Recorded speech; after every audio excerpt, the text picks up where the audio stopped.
જી બાપુ નમસ્કાર. નમસ્કાર નમસ્કાર સાહેબ. નો રોડ નો ટોલ અંતર્ગત જે કાલ રાતે મુખ્ય અધિકારીઓ આવ્યા, ગુજરાત લેવલના કચ્છ કલેક્ટર આવ્યા, એસપી શ્રી આવ્યા, શું નિર્ણય લેવામાં આવ્યો મધ્યરાત્રિ બેઠકમાં? મધ્યરાત્રિ બેઠકમાં કાલે અમારી 12:30 મીટિંગ ચાલુ થઈ. એની અંદર નેશનલ હાઈવે ઓથોરિટીના આરઓ સાહેબ પણ આવ્યા હતા, કલેક્ટર શ્રી કચ્છ પણ આવ્યા હતા અને એસપી શ્રી પૂર્વ કચ્છ પણ હાજર હતા. અમારી માંગ એક જ હતી, જબ તક રોડ નહીં તબ તક ટોલ નહીં.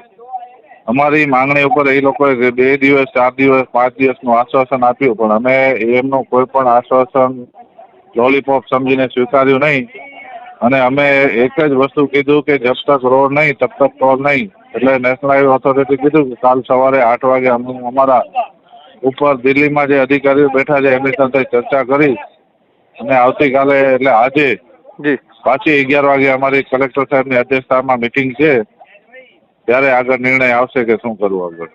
જી કાલ રાતની જે રીતની બેઠક મીટિંગ યોજાઈ, આટલા ઉચ્ચ કક્ષાના અધિકારીઓ સાથે હતા, શું તમને કોઈ એમાં અંદાજ આવ્યો એ પ્રમાણે? જે રીતની બેઠક હતી એ પ્રમાણે? ના, આની અંદર અંદાજ જેવું કાંઈ હોય નહીં. જી કેમ કે જે આ એક ચોખ્ખી અમારી માંગણી છે અને જેન્યુઅન માંગણી છે. અમે કોઈ પાસેથી કોઈ ફંડ ફાળો કે લેવાની વાત નથી કરતા કે કોઈ પણ જાતની ઉઘરાણી નથી. અમે અમારા અધિકાર માંગીએ છીએ. જી અમારો અધિકાર છે કે જ્યારે નેશનલ હાઈવે ટોલ લે છે તો ભાઈ એના માટે શા માટે અમને રોડ સારા ના આપે? જી બસ અમારી એ જ મુહિમ માટે અમે અટકેલા છીએ અને એ જ વાતમાં અમે ટકી રહ્યા છીએ.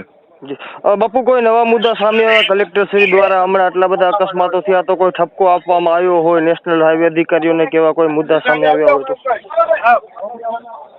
કલેક્ટર સાહેબ શ્રીએ બહુ સારું એ લોકોને કીધું અને ચોખ્ખા શબ્દોમાં કીધું કે જે વ્યક્તિ તમે સર્વિસ પ્રોવાઈડર છો, તમને ટોલ આપે છે, પૈસા ચૂકવે છે પબ્લિક ફાસ્ટેગ માંથી, તો તમારે સર્વિસ આપી અને સારા રોડ આપવી તમારી નૈતિક ફરજ છે અને જવાબદારીમાં છે.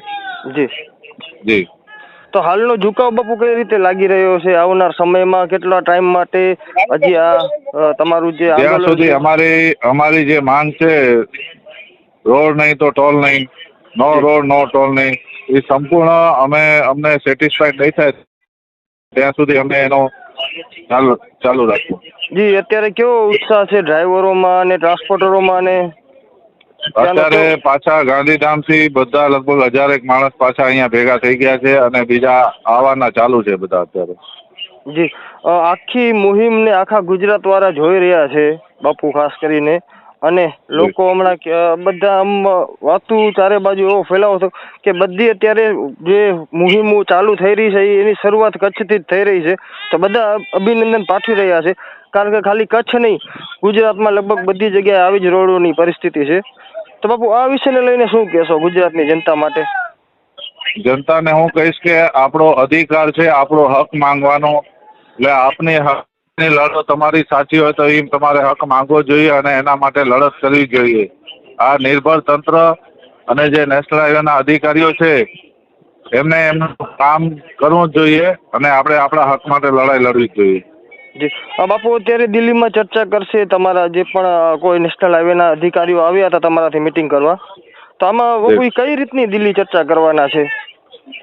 એ જ અમારી જે ડિમાન્ડ છે, જબ તક રોડ નહીં તબ તક ટોલ નહીં. એટલે એવી કઈ 2 દિવસમાં બનાવી આપે કે 2 દિવસમાં બનાવી આપે કે 3 દિવસમાં કે 5 દિવસમાં. એ કહેશે 5 દિવસમાં અમે રોડ બનાવી દેશું, તો 5 દિવસ સુધી ટોલ નહીં લે, એવી અમારી માંગણી છે. જે એટલે બાપુ આમાં કઈ બાબત ઉપર ચર્ચા થવાની છે.